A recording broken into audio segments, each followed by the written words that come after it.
दर्शक नमस्कार। कार्यक्रम सत्यपथमा यहाँलाई हार्दिक स्वागत छ। कार्यक्रममा हामीले राजनीतिक, सामाजिक अनि सांस्कृतिक विषयमाथि केन्द्रित रहेर छलफल गर्ने गर्छौं।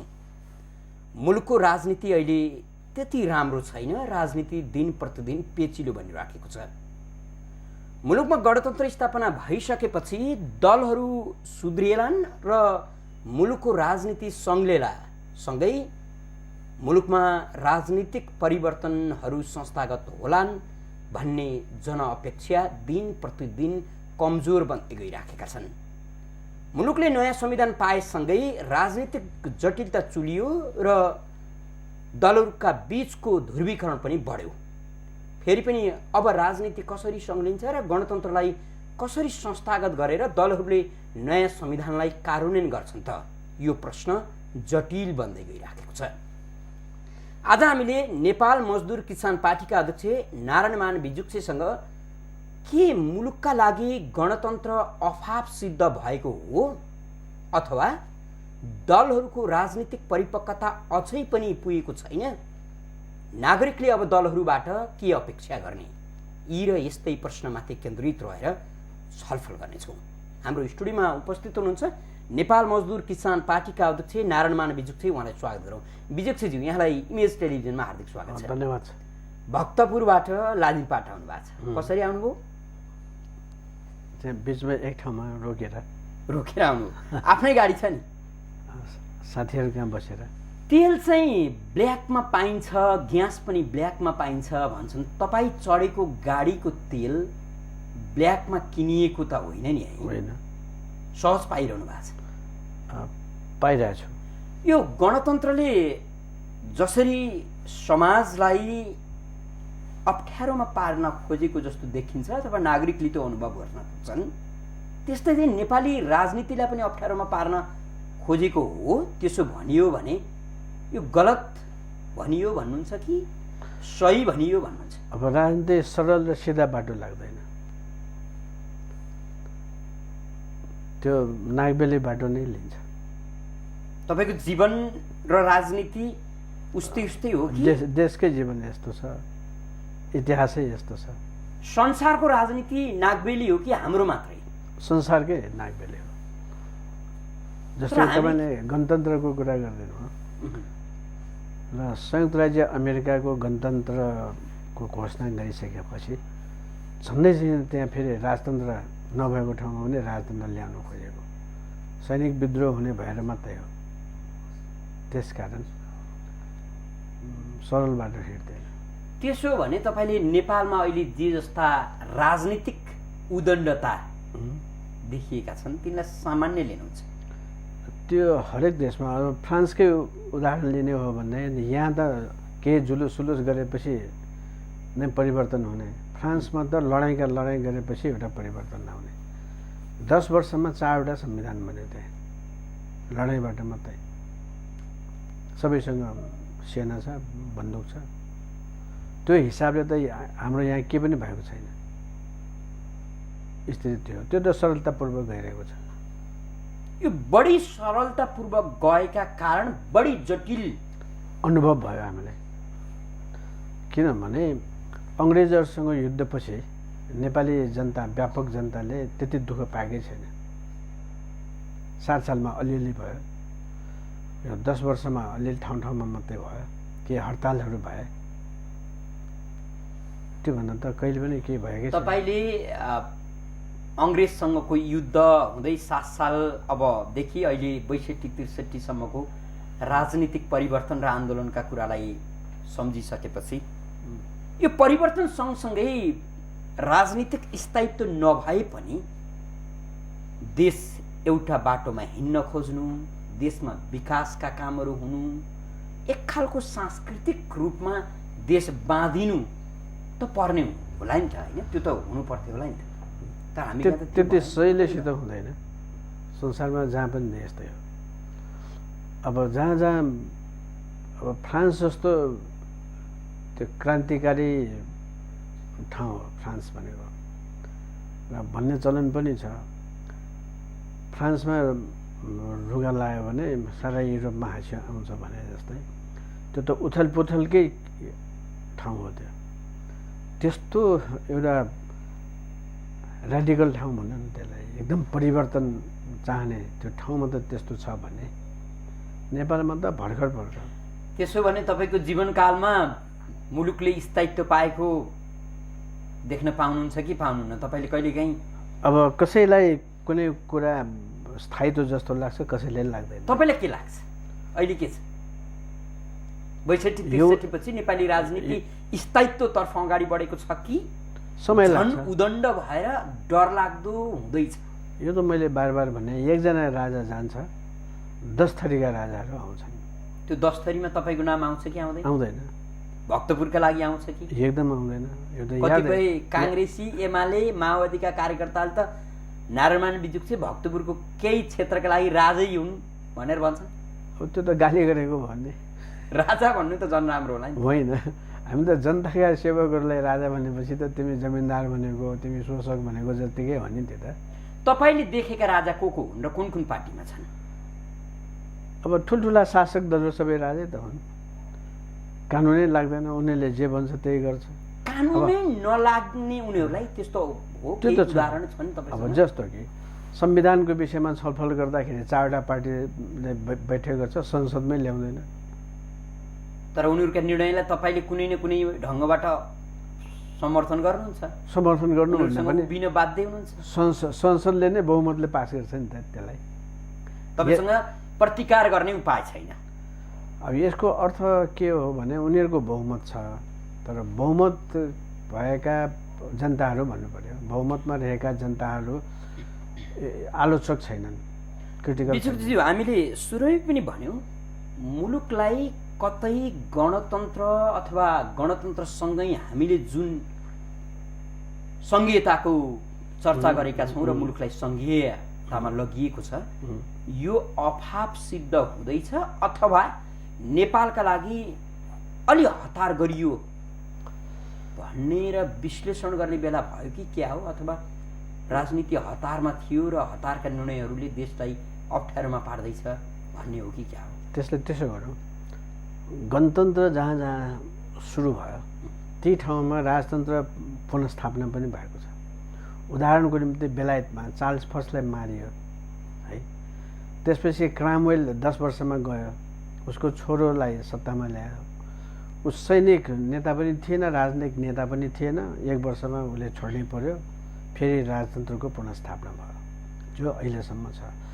फ्रान्समा पनि त्यस्तै भयो, एउटा लुई गयो, अर्को आयो, त्यो पनि भाग्यो, फेरि आयो, फेरि नेपोलियनले आफूलाई राजा बनाइदियो, फेरि उसको भतिजा फेरि आयो।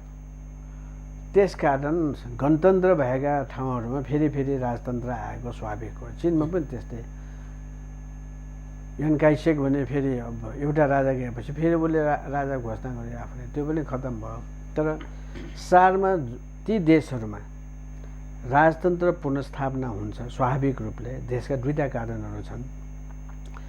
एउटा जनतामा साह्रै अलोकप्रिय भइसकेको हुन्छ र सबै मिलेर त्यसलाई फालिसकेको हुन्छ, तर एक आपसमा जुधाइदिन्छ फेरि त्यो गणतन्त्रवादीहरूलाई। उनीहरूसँग शासन चलाउने एक प्रकारको अनुभवको कमीले एक आपसमा उनीहरू झगडा गर्छन्, फालिन्छन्, फेरि राजतन्त्र पुनर्स्थापित हुन्छ। हाम्रै देशमा पनि एकचोटि आन्दोलन भयो, अगाडि बढे, आन्दोलनकारीहरू सत्तामा आए, पछि त हेर्नु होला सोया थापा र चन्द्रजी फेरि प्रधानमन्त्री भए, जबकि एमाले र नेपाली कङ्ग्रेसको त बहुमत थियो 2टाको, एक आपसमा उनीहरू मिलेनन्, फेरि आयो।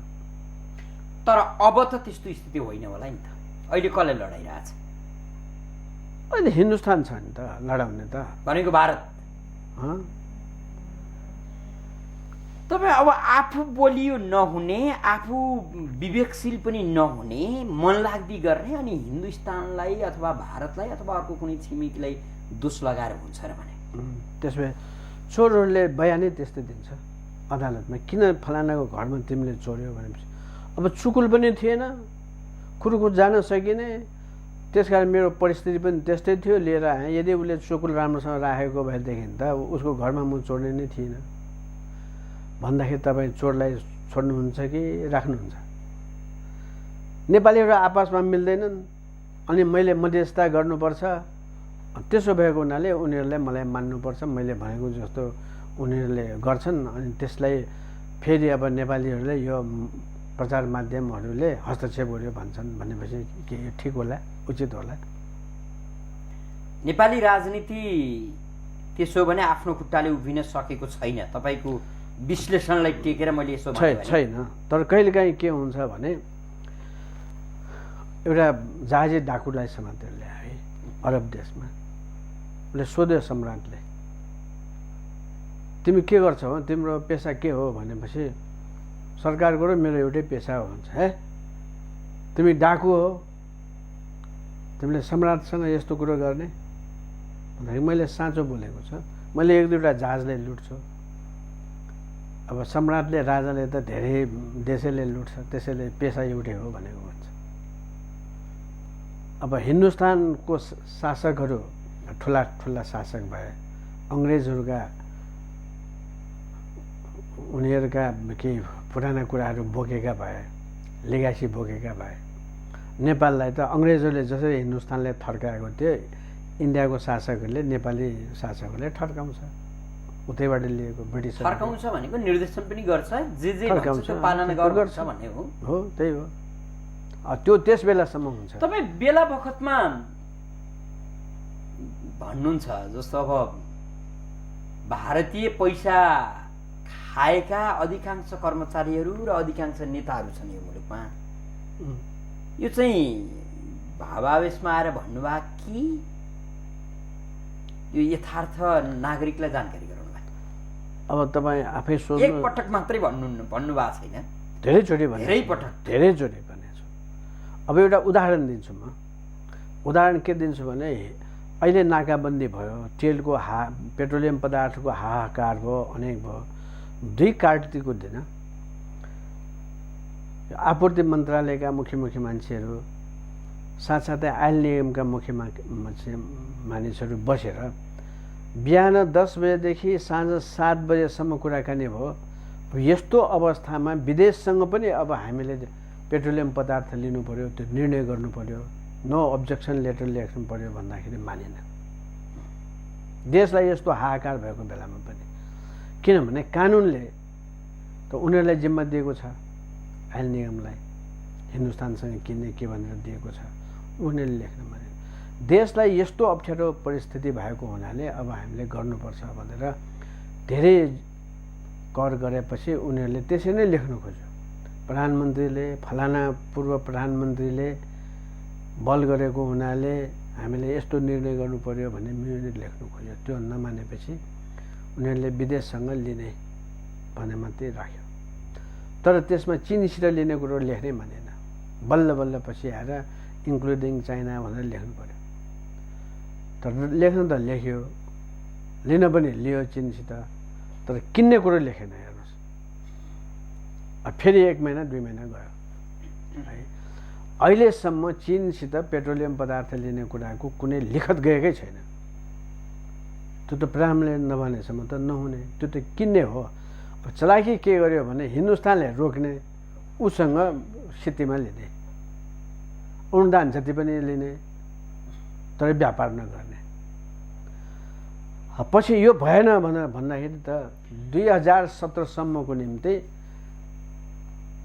गिरिजाप्रसाद कोइरालाले सम्झौता गरेको कुरो आयो। अहिले त्यो भारतीय आयल निगमसम्म अरूसँग लिन पनि नहुने, उनीहरूले दिन पनि नदिने, यो त घाँटी अँठ्याएको जस्तो भयो। यो कुरो बाहिर ल्याएन। कसले ल्याएन भने ती कर्मचारीले ल्याएन, थाहै छैन। अब प्रधानमन्त्रीहरूलाई नै थाहा छ। समग्रमा कर्मचारीको कुरा गर्नु हो, दलहरूको त नेतै तोकेर नाम भन्न सक्नुहुन्छ होला। होइन, तिनीहरूलाई थाहै नभएको पालित पोषित छन् भन्ने कुरा भन्नुहुन्छ। त्यो त उनीहरूको पार्टीले भन्ने कुरा। तपाईँ त नेपाली राजनीतिमा कोही चोखा मान्छेहरू छैनन् जो छन्? चोखा पनि छन्, राम्रो नराम्रो जहाँ पनि हुन्छ। जसले नेतृत्व गर्छ ती चोखा छन् कि छैनन्? अब कस्तोसम्म सुनियो भने चुनावको बेलामा कुनै प्रधानमन्त्रीको पैसा लिएर अर्को नेता कहाँ पुग्छ, नेता नभएको बेलामा उसका सचिवहरूलाई 50 लाख रुपियाँ दिएको हुन्छ, तर पछि चुनाव सिद्धिसकेपछि नेतासँग सोध्छ मैले यसरी 50 लाख रुपियाँ प्रधानमन्त्रीजीबाट ल्याएको पाउनुभयो कि भएन भनेपछि दुईटै सचिवहरू जान्छ। यस्ता पनि नेताहरू छन्, सचिवहरू छन्। तर यिनै सचिव यिनै नेताबाट यो गणतन्त्र संस्थागत गर्नुपर्ने हो नि त, होइन हाम्रो बाध्यता। अब र त्यही गणतन्त्रबाट तपाईँले यो मुलुकको भविष्यका कुरा गर्दै हुनुहुन्छ। त्यो त त्यस्तो हो। तपाईँसँग यति दुध भएपछि यति नुहाउने आउने हो, त्यसमा दुधै यति छ भने नुहाउने कति होला। जहिलेसम्म जनता क्रान्तिकारी हुँदैनन्, क्रान्तिकारी भन्नाले आफ्नो व्यक्तिगत स्वार्थ भन्दा देश र जनताको स्वार्थलाई हेर्ने जनताहरू अत्यन्त बहुमत हुँदैन, तहिलेसम्म यो गणतन्त्र पनि चल्दैन, राजनीति सरल ढङ्गले जान पनि जाँदैन। विशेष यो अहिलेको यो तपाईँहरूका बिचमा, विशेष गरी अब तपाईँ पनि संविधान व्यवस्थापिका संसदमा हुनुहुन्छ, अहिलेको राजनीतिक दलहरूको लडाइँ के हो? मधेसको आन्दोलन, काङ्ग्रेस एमाले माओवादीको एकातिरको रटान, तपाईँहरू पनि अब व्यवस्थापिका संसद अवरुद्ध गर्न हात ठडाइरहनु भएको छ, आन्दोलन गरिरहनु भएको छ। यो लडाइँ चाहिँ संविधान जारीपछि जुन दलहरूका बिचमा लडाइँ देखियो, कलह देखियो, यो चाहिँ के हो? अब जहाँसम्म संसद अवरुद्ध गर्ने भने हो, हामीले त्यसरी अवरुद्ध गरेकै होइन। हामीले चाहेको सबै पार्टीहरूले सदनमा बोल्न पाउनुपर्छ। यदि सदनमै बोल्न पाएन भने प्रजातन्त्र कहाँ गएर खोज्ने, वाक स्वतन्त्रता कहाँ गएर खोज्ने? त्यसकारण हामीले पनि बोल्न पाउनुपर्छ भन्ने हाम्रो भनाइ हो। त्यही उठेर हामीले सभामुखसँग आग्रह गरेको कुरा त्यति हो। अनि के बोल्ने भन्ने कुरो, तपाईँ के बोल्नुहुन्छ त भन्ने भयो नि, त्यो प्रश्न आउनुभन्दा हाम्रो साथीहरूले पहिले नै भनिदिए। त्यो भने नाकाबन्दी छ, त्यो नाकाबन्दी फुका गर्नुपर्छ, देशमा यस्तो यस्तो खराबी छ त्यसलाई सल्टाउनुपर्छ, यी जनताका कुराहरू हामी बोल्दैछौँ। मधेस आन्दोलन भनेको छ, काम कुरो केही पनि भएको छैन भनेर त्यसरी बोल्यो। जहाँसम्म मधेस आन्दोलनको विषय छ, मधेस आन्दोलन भने म पुरानो सबै रेकर्डहरू हेरेपछि थाहा हुन्छ, मैले त कुनै पनि पार्टीहरू जो भाषा, क्षेत्र, जात या साम्प्रदायिक ढङ्गले कुनै पनि पार्टीलाई दर्ता गर्न दिनुहुन्न भन्ने मान्छे मै हो। अहिले त साम्प्रदायिक धेरै साम्प्रदायिक पार्टीहरूले दर्ता गरेको भयो। हामी जे भन्छौँ त्यसको उल्टो हुन्छ। हामीले किन भन्यौँ त? जस्तो कि हिन्दुस्तानमा मुस्लिम लिग भनेको छ, हिन्दू भनेको छ, विभिन्न जाति र भाषाभाषीका पार्टीहरू बनेका छन्। त्यसले कसलाई सेवा गर्यो भने झन्झन साम्प्रदायिकताले सेवा गर्यो। नेपालमा त्यस्तो नहोस् भन्ने मात्रै हाम्रो भावना हो। त्यसलाई त मानेन। तराई केन्द्रित भन्नु पर्यो, फलाना जातको भन्नु पर्यो, नेवा पार्टी भन्नु पर्यो, गुरुङ मगर राई लिम्बू सबैको पार्टी भयो। त्यसले देशलाई त छिन्न भिन्न गर्यो भने हाम्रो दृष्टिकोण हो।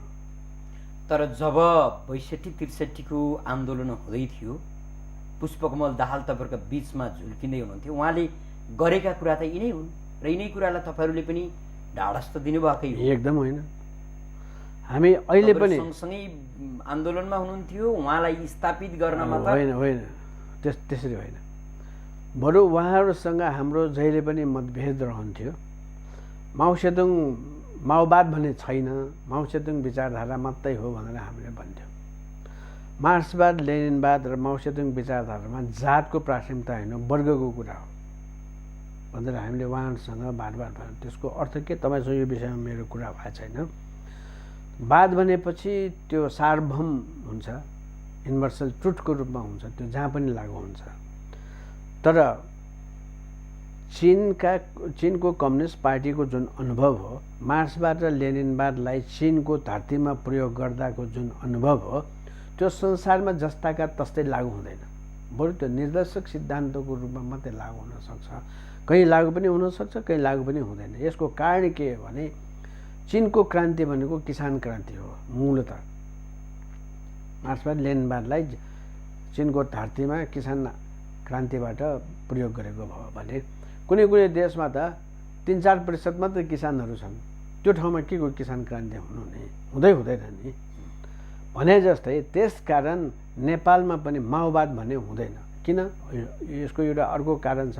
1947 तिरै माओ त्से-तुङलाई आफ्ना साथीहरूले बुद्धिजीवीहरूले अब जसरी मार्क्सवाद भयो लेनिनवाद भयो त्यसपछि माओवाद पनि राख्नु पर्यो भन्दाखेरि उहाँले मान्नु भएन। फेरि 49 पछि फेरि भन्दा उहाँले भन्नुभयो म मार्क्सवादी लेनिनवादी हुँ, मेरो आफ्नो कुनै वाद छैन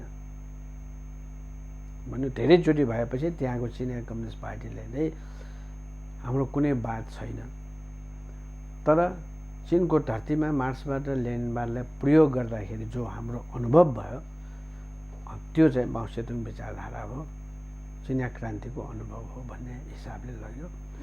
अब प्रचण्डजीहरूले कहाँबाट अब त्यो अमेरिकाको एकजना स्कलरले आफ्नो दृष्टिकोण लेख्यो, त्यसैलाई माओवाद भनेर उहाँले ल्याउनु भयो। त्यो जहाँ सबै लागू नहुने कुरा हो। तर नेपाली समाजमा त्यो अब अहिले बिख वृक्ष भए पनि त्यो गलत कुराको फल त गलतै हुन्छ। तपाईँलाई काँडा रोप्नु भयो भने काँडै आउँछ, तपाईँले तुलसी रोप्नु भयो भने तुलसी आउँछ। अहिलेको जस्तो संविधान विवादित हुनुपर्ने त्यस्ता केही विषय छन् संविधानभित्र?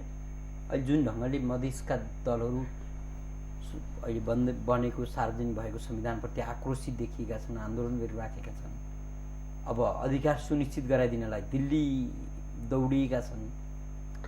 अब हेर्नुहोस्, त्यसमा अब उहाँहरूको मात्रै कुरो म भन्दिनँ। केही दिन अगाडि भारतीय परराष्ट्र मन्त्रीसँग हाम्रो नेपालका परराष्ट्र मन्त्रीजीले भेट्नु भएको रहेछ है। मध्यस्थताको कुरा उहाँले उठाउनु भयो भारतीय परराष्ट्र मन्त्रीले। त्यसले कहाँनिर हामीलाई पुर्याउँछ भने 7 सालमा राणा र नेपाली कङ्ग्रेसलाई मिलाउनको निम्ति मध्यस्थता छ जवाहरलाल नेहरूले गरेकै हो। साथसाथै माओवादी र अरू पार्टीहरूलाई मिलाउनको निम्ति दिल्लीमा गरेकै हो, जसले हामी 12 बुँदा भनेको। तपाईँ के भन्दै हुनुहुन्छ भने अहिले पनि आश्चर्य नमाने हुन्छ। अहिले त्यही खोजेको हो, त्यही खोजेको हो। अहिले बन्देशवादी दलहरू त्यहाँ छन् भने उनीहरूको मनमा होला अब दौडेर आउलान्। संविधान कस्तो छ जुन किसिमले विरोध भइरहेछ संविधानको, मधेसवादी दलले विरोध गरेका छन्, तपाईँले संविधानका बारेमा नागरिकलाई कसरी बुझाउनुहुन्छ? अब हामीले 71 वटा यो संविधानसँग असहमतिका बुँदाहरू हामीले राखेका छौँ। जस्तो कि उदाहरणको निम्ति के कुरामा हाम्रो मतभेद छ त?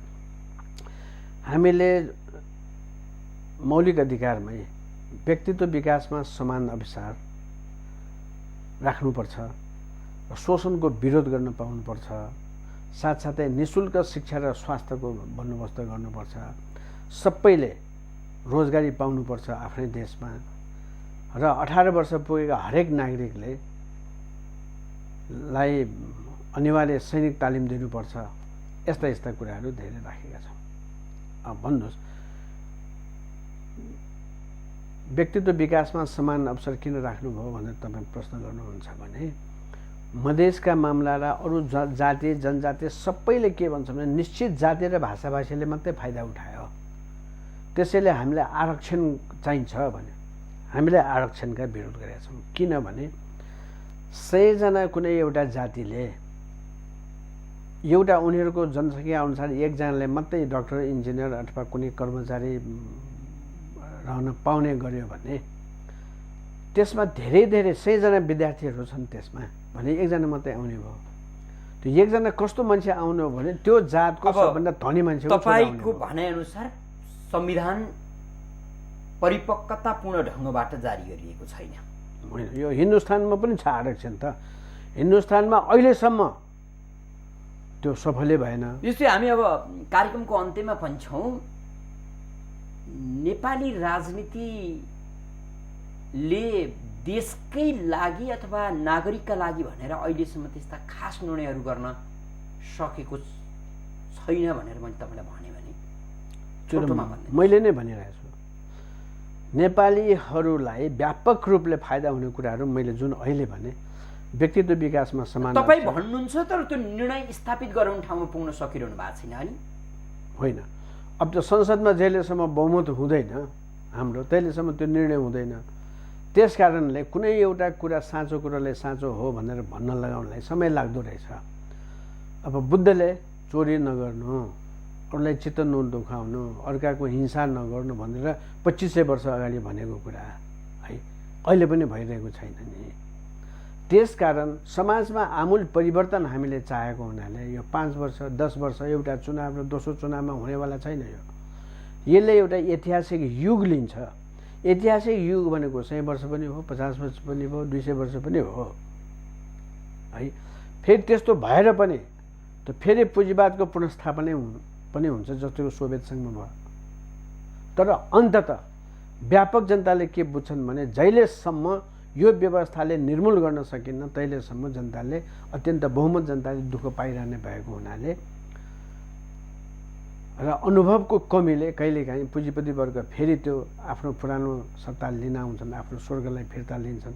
त व्यापक जनता आलोचनात्मक ढङ्गले प्रस्त भइसकेपछि त्यसलाई फेरि फिर्ताले सदाको निम्ति त्यसलाई समाप्त गर्छ। विजयज्यू, यहाँले आफ्नो व्यस्त समय इमेज टेलिभिजनलाई उपलब्ध गराइदिनु भयो, धेरै धेरै धन्यवाद दिन्छु। मेरो पनि धेरै धन्यवाद छ। हजुर, आदरणीय दर्शकवृन्द, हामीले समसामयिक नेपाली राजनीतिमाथि केन्द्रित रहेर नेपाल मजदुर किसान पार्टीका अध्यक्ष नारायणमान बिजुक्सेसँग छलफल गऱ्यौँ। कार्यक्रम हेरेर साथ दिनुहुने सम्पूर्ण दर्शकवृन्दलाई धेरै धेरै धन्यवाद दिँदै बिदा हुन्छौँ। नमस्कार।